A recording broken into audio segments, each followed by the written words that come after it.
मेरे पापा ने मुझे बताया था एक्चुअली कि एमके यादव सर हैं, यूपीएससी की तैयारी कर रहे हैं। मैं तो बहुत खुद को लकी फील करती हूँ, मेरी फ्रेंड ने आपको सजेस्ट किया था। मैंने आपका ही कोर्स इसलिए ज्वाइन किया था क्योंकि आपके कोर्स से ये था आंसर राइटिंग भी डे टू डे एक्टिव हो जाएगी। तो हस्बैंड यही बोले कि नहीं, इनका सर का करो, आइए सबका बैच आ रहा है, तुम बस ये ज्वाइन करो। उसका फायदा सर मुझे ये हुआ, और मुझे नहीं पता सर, मैं वो 5-5 मिनट में आंसर लिख रही थी वहाँ पे। तो सर से मैं एक बार मिला तो वो बोले कि तुम बस झेल जा किसी तरह मेरे को 1 महीना। सर जैसे आपने पहले क्लासेस ली थी साइंस ऑफ आंसर राइटिंग में, 8 से 10 क्लासेस शायद थी, तो उसके बाद एक दिमाग में एक फॉर्मेट सा बन गया था। तो आपका प्री के लिए, यूपीएससी प्री के लिए भी कोई बैच चलता था, तो मेरा सर एक ड्रीम था कि कभी मैं मेंस दूंगा तो आपके साथ। जो सिलेक्शन दिलाया वो आइए सभी था। Sir mains answer writing sir, मैंने आपका कोर्स ज्वाइन किया था 2024 में। सर मेरा बेसिक मटेरियल केवल आपका था सर। लॉजिक ये तक मैं आपको पहले से जानता था। फिर मुझे एमके सर के बारे में पता चला। आपकी मैंने क्लासेस देखे हुए थे YouTube पे। मैं आईएएस सर से एसोसिएटेड थी। I would say thank to the IAS team. The IAS hub नाम की कोचिंग है एमके यादव सर की। यादव सर के बारे में जानकारी मिली। मैंने आईएएस सबसे यूपीपीसीएस प्रीमियम बैच ज्वाइन किया था। IAS hub the IAS hub की वेबसाइट पर यूपीपीसीएस टॉपर्स की आंसर कॉपीज फ्री में उपलब्ध हैं। उन्हें आप हमारी वेबसाइट से डाउनलोड करके आंसर राइटिंग सीखें और अपनी रैंक सुनिश्चित करें। My name is Parsh Sharma and recently I have cleared Jammu and Kashmir Civil Service exam with rank 31. I'll be discussing the strategy related to the preparation for civil services and JKPSC exam also. It will be useful for other exams also. To begin with, briefly about myself, I am engineer by chance, lawyer by choice and civil servant by passion. And academically I have completed my BE from BITS Pilani. Then I pursued and completed my law from IIT KGP, and then I was a lawyer and also law officer for some time in a PSU. My preparation was during my work hours only, so I am a working professional, and you can accept this strategy with a pinch of salt. Whatever applies to you, you can accept it. Also, I would like to highlight, this is not a resource strategy. It will be more of a hacks strategy where you can look for things which will be useful to make your journey easy. So I would like to thank my parents and my friend from IIT KGP who was supportive and used to motivate me and help me in preparation and law optional. To begin with, first of all, I would say that there are some general hacks for this exam to be used, and you can use it very carefully, and it will make your journey easier. First is this marker method. So whenever I would read some material from my book, I would make sure that वहाँ पे P और M का एक insignia लगे। जैसे कि कोई चीज़ prelims के लिए है तो मैं P लिखता था, मेंस के लिए M लिखता था, और उसको मैं ऐसे करके कोई भी मोटी किताब हो उसको जल्दी कंप्लीट करने के लिए I use to deploy this method. और बाद में जब आपको रिवाइज करना हो प्रीलिम से पहले, you just read the P things and before mains you read M things. तो ऐसे आपकी रिटेंशन भी इंप्रूव होगी और एक अकॉर्डिंगली स्टैंडर्डाइज्ड हो जाएगा सब कुछ। सेकंड मेथड मैं जिसको कहता हूँ दैट इज वन नोट और मोबाइल। तो अब मैं क्योंकि वर्किंग प्रोफेशनल था, मैं मोबाइल साथ रखता था, तो I use to have lot of photos in my phone. तो मैं फोटोज जो एक फोल्डर होता है फ़ोन के अंदर, उसके अंदर माइक्रो फोल्डर्स बनाता था, GS1, GS2, GS3 इस नाम से, और उसके अंदर मैं कुछ ऐसी फोटोज डालता था जो कॉन्स्टेंटली मुझे रिवीजन की ज़रूरत है। स्पेशली प्रीलिम से पहले कुछ चीज़ें ऐसी, जैसे पॉलिटी में मनी बिल्स के बारे में हम बात कर रहे हैं, तो क्या उसमें जॉइंट सीटिंग होगी या नहीं होगी, ऐसी चीज़ें जो हैं बहुत कॉमनली हमें रिवाइज करनी पड़ती है, स्पेशली बिफोर एग्जाम। तो ये मेथड आप डिप्लॉय कर सकते हैं मोबाइल के माध्यम से। ये वन नोट में भी किया जा सकता है। ऑल्टरनेटिवली व्हाट्सअप या टेलीग्राम, उनमें भी मैं ग्रुप बनाता था जिसमें मैं ही होता था मेंबर, और जैसे कि मेन से एक दिन पहले या फिर 1 घंटा पहले मुझे अगर उस चीज़ को रिवाइज करना है, उस चीज़ को देखना है, तो मैं ये स्ट्रेटेजी यूज़ किया करता था। थर्ड मैं कहता हूँ audio method. This is the audio hack. अब इसके अंदर क्या है, हमारे सेंसरी ऑर्गन्स क्या है, देखना, सुनना और बोलना। अब इसके अंदर हम पढ़ते हैं, बट क्या हम सुनने की क्षमता को भी इस्तेमाल कर सकते हैं या नहीं?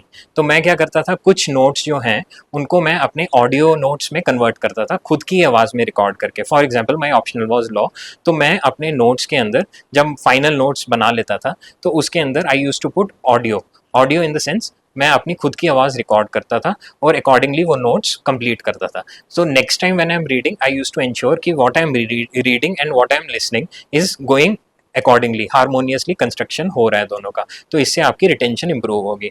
फर्दर कटआउट मेथड, ये कटआउट हैक का सेम चीज़ वही है जो मैंने अर्लियर कहा था कि फ़ोटोज़ को हम यूज़ कर रहे हैं और फ़ोन में डाल रहे हैं, टेलीग्राम में डाल रहे हैं, तो इसको आप इवन न्यूज़पेपर रीडिंग्स के लिए यूज़ कर सकते हैं। या इंडियन एक्सप्रेस में पढ़ता था तो उसके अंदर आई यूज़ टू टेक फ़ोटोज़ और उसको मैं फोल्डर में डालता था, और ऐसे मैं उस चीज़ को अकॉर्डिंगली यूज किया करता था ताकि रिटेंशन इंप्रूव हो. Next hack is TNA hack. उसको टाइम एंड एक्शन हैक कहते हैं. Because my mother was in planning department, so she use to use this and मैंने उनसे सीखा. तो आप एक डायरी मेंटेन कर सकते हैं जिसके अंदर आप डेली प्लान्स अपने रिकॉर्ड कर सकते हैं. उसको वीकली आप मॉनिटर कीजिए और 80% टारगेट एटलीस्ट आपका अचीव अगर हो रहा है, you are on the right track. इससे आपकी अकाउंटेबिलिटी इंप्रूव होगी, प्रोकास्टिनेशन नहीं होगा. तो आप एक आपदा को अवसर बना रहे हैं, अपनी कमजोरी को स्ट्रेंथ बना रहे हैं. तो इससे आपकी अकाउंटेबिलिटी इंप्रूव होगी. Next is discussion. तीसरा सेंसरी ऑर्गन मैं कहता हूँ मेरा बोलना है. तो अब मैं क्या अपनी बोलने से और ज़्यादा कुछ सीख सकता हूँ? तो इसमें आप कोई भी दोस्त को अपने साथ बुला सकते हैं, any of your friend. My mother use to accompany me. तो मैं उनको एक पेजर दे देता था. फॉर एग्जाम्पल हम हिस्ट्री पढ़ रहे हैं, उसके अंदर अलग अलग गवर्नर जनरल्स हैं और उनने अलग अलग काम किए हैं. तो अब मैं कैसे इसको रिटेन करूँ? तो मैं अपनी मदर को वो पेजर देता था जिसके अंदर सारे गवर्नर जनरल्स हैं, उनने क्या किया है. तो I use to tell and I use to ask her कि क्या मिस हुआ है मेरे से, आप उसको हाईलाइट कर दो सो दैट नेक्स्ट रीडिंग में वो चीज़ मेरे से मिस ना हो और रिवाइज करने में आसानी हो. Next part of my video will be focusing on prelims. तो प्रीलिम्स की बात करें तो कुछ रूल्स मैं फॉलो करता था which you can also adopt. First thing is less is more. आप अपने रिसोर्सेज को कम रखिए, उसको मल्टीपल रिवीजन पे फोकस कीजिए. आई थिंक 1 रिसोर्स पर subject is more than sufficient. Next is prelims के अंदर सबसे ज़रूरी चीज़ है, मैं मानता हूँ कि टेस्ट देना है बट लिमिटेड देना है. PYQs पे फोकस करना है. मैंने पिछले 25 साल के PYQs जो हैं वो किए थे. उसके अंदर एक और टेक्निक आप लगा सकते हैं जिसको मैं मिस्टेक मेथड कहता हूँ. तो अब मैंने जैसे प्रीलिम्स के 25 साल के कर दिए, हर पेपर में मेरे अराउंड 30 क्वेश्चन गलत हो रहे हैं, तो मैं उन 30 क्वेश्चन को सर्कल कर देता था. अगली बार जब मुझे रिवाइज करना है मैं उन 30 क्वेश्चन पे ही फोकस करूंगा ताकि वो 70 जो मुझे ऑलरेडी आते हैं उनको दोबारा करने में मेरा टाइम वेस्ट ना हो. ये आप यूज कर सकते हैं इसमें. Next mad. सत्यम सर का एक मैड सेशन करके होता है, यू कैन रेफर दैट. वो आपका एप्टीट्यूड इंप्रूव करता है. उसको ओवरडू मत कीजिए बट वो सर्टनली ज़रूरी है. जैसे कुछ वर्ड्स, एक्सट्रीम वर्ड्स एलिमिनेट करना, ऑप्शंस को समझना, ये चीज़ें काफ़ी हैंडी आती है. Now coming to my resources of prelims, I kept it minimal. मैंने सारे रिसोर्सेज जो आइडली टॉपर्स यूज़ करते हैं कन्वेंशनल, वो यूज़ नहीं किए. हर इंसान का वो अलग अपनी स्ट्रेंथ्स एंड वीकनेस के हिसाब से वो ट्यून करना चाहिए. जैसे पॉलिटी में मैं बेरेक्ट करता था and Jayant and Rishabh sir का एक टेलीग्राम चैनल था जो 5 साल पहले सिविल सर्विसेज क्लियर किए थे. उनके resources were very crisp and according to my needs, और मैं भी वैसे ही नोट्स बनाता हूँ. तो इसलिए I use to follow that and बेरेक्ट. I didn't do Laxmikanth. Next economy में की बात करें तो उसके अंदर मेरे खुद के नोट्स थे. विजन की ऑनलाइन क्लासेस मैंने ली थी, वो मैंने हालांकि ज़्यादा देर तक फॉलो नहीं की. फॉर 2 months मैंने इकोनॉमी के नोट्स बनाए थे. That was very good. And along with that Jayant sir का मैंने प्रीलिम्स का जो उनके टेलीग्राम चैनल पे था that I followed. Moving on history की बात करें, my history is weak so I have focused on multiple resources like NCERT की सिलेक्टिव रीडिंग की है. तमिलनाडु बुक को एंड टू एंड पढ़ा है. उसके अंदर मैंने as I told earlier method कि कटआउट मेथड लगाना, उसके अंदर ऑडियो रिकॉर्डिंग करना, तो वो मैंने किया था जिससे रिवीजन मेरा उस बुक का 2 hours में ईजिली हो जाता है कभी भी करना हो तो. नेक्स्ट मैंने हिस्ट्री के अंदर एक और चीज़ की थी, दैट इज़ ग्लूसेट. वो current affair, I mean not current affairs, for static GK, वो काफ़ी हैंडी मेरे को आई. मूविंग ऑन ज्योग्राफी की बात करें, NCERTs are Bible no doubt. NCERTs end to end मैंने की थी 4 बुक्स. उसके अलावा आप जो 1 shot वीडियोस हैं सुदर्शन सर की, वो देख सकते हैं. यही एनवायरनमेंट में भी अप्लाई होता है. हालांकि उसमें NCERTs का इतना खास रोल नहीं है but you can refer to Jayant sir के PDF Telegram. That's what I followed. Some people also do Shankar और PMF, that you can see accordingly, but एक ही सोर्स रखिएगा. मूविंग ऑन मैपिंग की बात करें, Sudarshan sir and Bharat Darshan by Satyam Jain sir. इसके अलावा मैंने कुछ नहीं किया. That I use to revise at least 5 times before exam. Science की जहाँ तक बात करें तो NCERTs आर कोर. अब जिस्ट ऑफ NCERTs एक बुक आती है, वो मैंने की थी. और सिलेक्टेड चैप्टर्स ऑफ NCERT आप गूगल करिए, खुद मेहनत करके आप देखिए कौन सी NCERT के किस चैप्टर को इम्पोर्टेंस दी जानी है, उसको आप एक कंपाइल करके PDF बना के बार बार रिवाइज कर सकते हैं. Next moving on to current affairs, I feel static is the king. Current affairs का इतना रेलेवेंस रहा नहीं है बट देखना है तो you can just glance through either PT or any other coaching which you are referring. CSAT is also very important. Lastly, उसके अंदर ये है कि in my first attempt of UPSC I would like to tell कि मेरे almost GS में 50 odd marks थे, CSAT में भी उतने थे. हालांकि second attempt I scored around 110 in CSAT in 2024 and in GS. In CSAT I scored also around 100, so which is decent score. अब ये improvement कैसे हुई? That I increased number of revisions. पहली बार में एक ही बार पढ़ के दे दिया था, अगली बार I revised multiple times, तो score improve हुआ. टेस्ट में मैं इतना बिलीव नहीं करता हूँ, PYQs में बिलीव करता हूँ, as I said earlier. तो ये चीज़ आप भी फॉलो कर सकते हैं. फाइनली मेंस के ऊपर अब हम आते हैं. मेंस के resources I won't be discussing, वो मेरे I will put it on my telegram channel, but there are certain things, certain hacks which are also useful for mains. तो इसके अंदर आप ये समझ सकते हैं कि यू हैव टू बी नाविक. जैसे हमारे एक सेटेलाइट है नाविक, तो आपको बर्ड्स आई व्यू लेना है, और सिलेबस और PYQs का एक दे आर कंजॉइंट ट्विन्स मैं कहूँगा, बिकॉज सिलेबस और PYQs को आपको साथ में पढ़ना है और देखना है कि किस टॉपिक के अंदर किस टाइप के क्वेश्चंस पूछे गए हैं, ताकि you are able to read what is required and leave what is not required. This is the most important thing in mains all the papers. तो ये मैंने फॉलो किया, and then you can focus on hit rule. Hit मतलब कि मैं कहता हूँ high intensity areas, high intensity targets. तो ये मेनली करंट अफेयर से रिलेटेड है. इसमें जनरली लोग मेंस 365 करते हैं, जबकि मेरे पास टाइम कम था, सो मैंने क्या फोकस किया कि उस साल के जो भी करंट अफेयर्स के टॉपिक हैं वो मैंने टेलीग्राम से देखे कि क्या है, प्रोबेबल टॉपिक की लिस्ट आती है. अब मैंने वो सारे टॉपिक्स लिए, चैट GPT को दिए और उसको कहा कुछ प्रॉम्प्ट्स देके कि you please tell me the problems, tell me the solutions and 5 points under each heading, introduction and conclusion of one line. ऐसे करके मैंने उसके नोट्स बनाए, उसको एडिट किया और उसको बार बार रिवाइज किया. इससे मेरा काफ़ी हद तक करंट अफेयर सॉर्ट हो गया और ज़्यादा टाइम भी नहीं लगा. It was very crisp. Now coming to answer writing practice. Now in mains answer writing practice is very important. मैं कहूँगा कि for me forum was good. Forum IAS का आंसर राइटिंग, उसके 20 से 25 टेस्ट लिखिए, बट उससे पहले आपको ज़रूरी है कि प्रीवियस ईयर क्वेश्चंस को अपने हाथों से लिखना. तो मैंने पर्सनली अराउंड 7 साल 6 साल के जो पेपर्स हैं वो अपने हाथ से लिखे थे, प्रीवियस ईयर क्वेश्चंस UPSC के सारे. एथिक्स के इवन 10 साल के लिखे थे, because themes get repeated, even the questions sometimes get repeated, तो you don't want to lose on low hanging fruits. तो वो प्राइमरी चीज़ होनी चाहिए. उसके बाद आप फोरम में जा सकते हैं for further questions and practice. Next is looking at the issues. अब कोई भी टॉपिक है, अब ये हैक मैं लगाता हूँ कि कोई भी टॉपिक है उसको आप ज़्यादा डिटेल में नहीं जाइए. अगर मेंस के लिए तैयार कर रहे हैं, उसका आप देखिए प्रॉब्लम क्या है, सोल्यूशन क्या है. जैसे क्लाइमेट चेंज कहेंगे तो उसकी क्या कॉजेज़ क्या हैं, उसका इम्पैक्ट क्या है और उसके सोल्यूशंस क्या हैं. ऐसे 5 पॉइंट्स तीनों हेड्स के अंदर आपके पास रेडी होने चाहिए. Now you move on to the next topic. You don't have to become a scholar. Now similarly you can look at the issue from other perspective, which is 4WH. मतलब आप उस topic का सोचिए, why, what, when, where, how. यही चीज़ ऐसे में भी लगती है, तो वहाँ भी आप किसी भी टॉपिक को खोलने के लिए ये मेथड्स का इस्तेमाल कर सकते हैं. Now I would say there is one more hack of enrichment.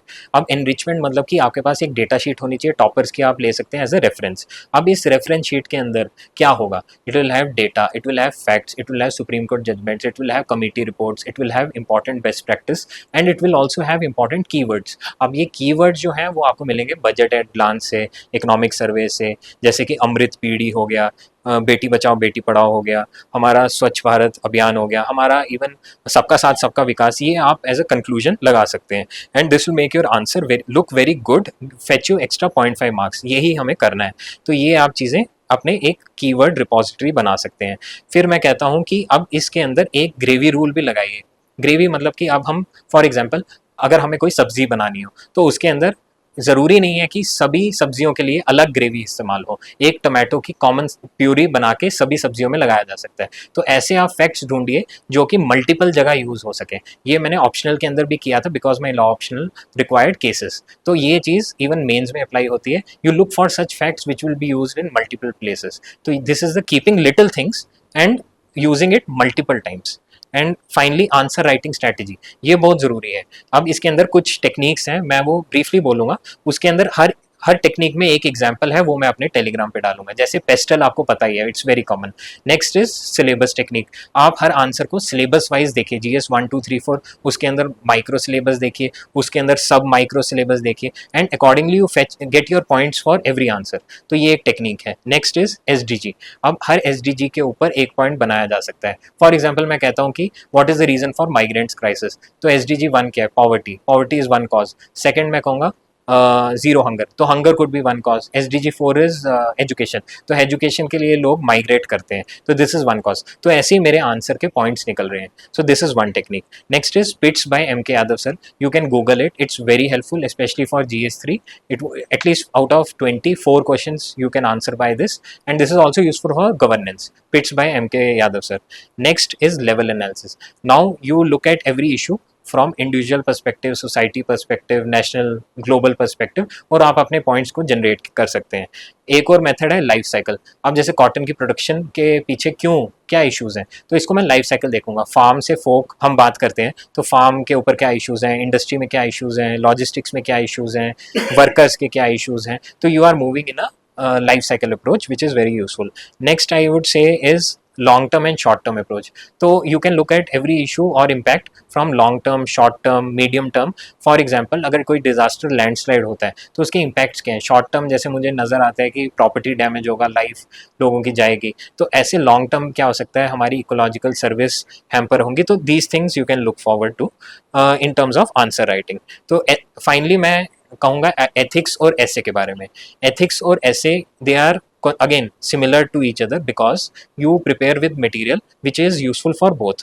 तो mainly for ethics I have referred Mudit Jain sir की book है, उससे मैंने कीवर्ड्स और इम्पॉर्टेंट फिलोसफर्स, थिंकर्स ये सब निकाल लिया था और उसको मैंने अपने नोट्स में डाल लिया. और फिर जयंत सर का अगेन टेलीग्राम चैनल है, उसको मैंने बार बार रेफर करता था. तो उनके एक्सेल शीट के अंदर जैसे you mention about some quality like perseverance या इमोशनल इंटेलिजेंस ले लो, उसके सामने डैनियल गोलमैन आ जाएगा, उसके सामने डेफिनेशन आ जाएगी, उसके सामने मैं एक रियल लाइफ एग्जाम्पल दे दूंगा may be Chetan Singh Rathore sir की, फिर उसके सामने मैं दे दूंगा एक और एग्जाम्पल जैसे हमारा हामिद की Idgah story, even PM had highlighted that. तो ऐसे मेरा रेडी हो गया कीवर्ड. तो ऐसे कीवर्ड चार्ट बनाया जा सकता है. तो एथिक्स इज मेनली दिस. ऐसे की मैं बात करता हूँ तो इसके अंदर most of you know how to do it, but I would just add on to say that you can read topper copies. They are very useful. I have personally made notes out of topper copies. and उसके अंदर ये भी देखिए कैसे line change, para change हो रहा है, firstly secondly ये यूज़ हो रहा है, फर्दर हाउएवर कैसे यूज़ हो रहा है, कैसे टोन चेंज करनी है और कैसे हमें अपनी स्टार्टिंग देनी है. तो ये ऐसे के अंदर बहुत हैंडी आती है चीज़ें. साथ में आप अपनी एक लिस्ट बना सकते हो, लिस्ट ऑफ गुड मूवीज़ जैसे Taare Zameen Par etcetera. You can quote them in exam.